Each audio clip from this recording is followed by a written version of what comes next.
Hi, I'm Marcel, and welcome to me screaming into the void.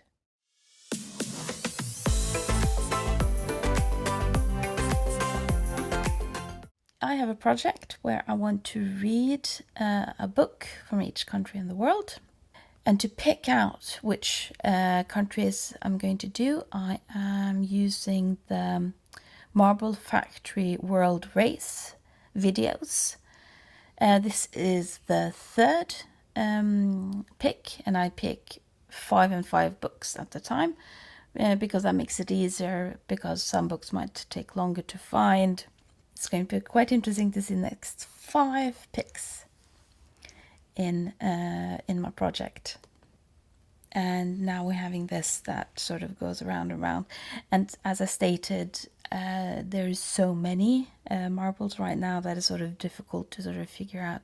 So you sort of know that you have like a couple of countries bumping up and down, but you don't really know sort of what could it be, because it's going to be. But I'm really enjoying a lot of the sort of marble races here. Because I'm really enjoying it, because I think it's very creative the way that they are doing it, sort of keeping up suspense. We've had a lot of variety in the other picks. There's a link down below if you want to see them, and that's one of the reasons why I wanted to pick it using this video, because then you aren't sort of following like all of America or all of Asia. You sort of are getting a lot of variations based on it. So it's a good way to sort of get... Oh, Gambia is going to be the first pick. I'm really liking it, because it's especially those two sort of blue boxes, like, get in there! You're using too much time. Come on, get down there. So it really is like it's sort of trying to jump and sort of really forcing it down to the next sort of level, and then you sort of have these sort of stragglers. Another thing is that I've picked the video about with 215. Oh, Myanmar. As I said, that's also going to be quite interesting with Myanmar. It's also quite interesting. Yeah, Italy just landed on one of the boxes and said, like, oh, I'm not going to do anything. I don't really know which type of them I prefer yet, because there is such a variation for it, but it's still going to be quite fun figuring out. Oh, Cayman Island! And now it's going to be the last of the marbles, or the countries.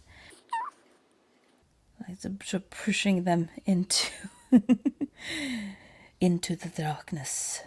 Join the darkness. Oh, Canada is really jumping about. Vietnam.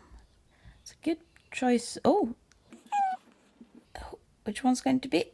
Laos. For Gambia, I'm going to read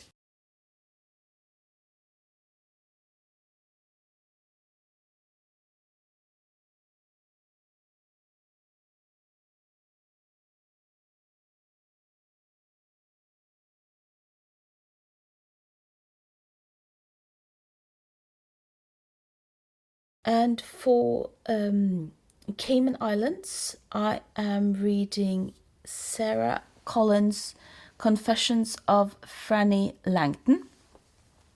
I have no idea about that book, but it's going to be interesting to figure out what happens. I just found Sarah Collins as a Cayman Island author, but that is also a part of the project. You find an author, pick a book, and then you see what you find. For Myanmar, I am reading a poetry book by Kokotet, Bamboo Phobia. And his poems and essays in underground journalism. So these are from the 90s, and a part of them have been printed with the original text and then the English translation. And it's the book is a part of living in Myanmar and his reactions to living in Myanmar. So they are poems and short texts. So this is going to be very interesting in knowing more about. Poems is always going to always a fascinating aspect of it, because you never know what you sort of lose in translation. But I've read very much. I've read a lot of positive things about Kokotat, so interested in reading that one. And for Laos, it's Mother's Beloved by Othin Buinvovon, I hope. I'm very sorry that I don't know how to pronounce your name, but he is also one of the most prominent contemporary writers in Laos. And he is apparently an author that is focused on a lot of values and ethics and philosophy. And his book is also printed bilingually, so you sort of have the original language on one hand and the translation on the other. And this is actually, when you're writing in a small language and small prints like this is it's a very interesting way of doing it, because you don't need to then print that many versions of the book. You can sort of print just one version and then sell it to both the local and international market. Weird way of viewing it, but yes. And lastly, for Italy, I am reading Umberto Eco. I do have a lot of him on my bookshelf.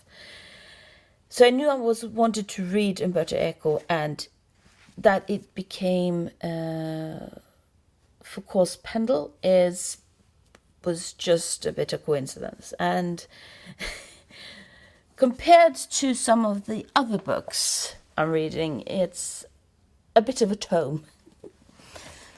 But I've read some of Umberto Eco, and Umberto Eco is an author I'm very fascinated by from a philosophical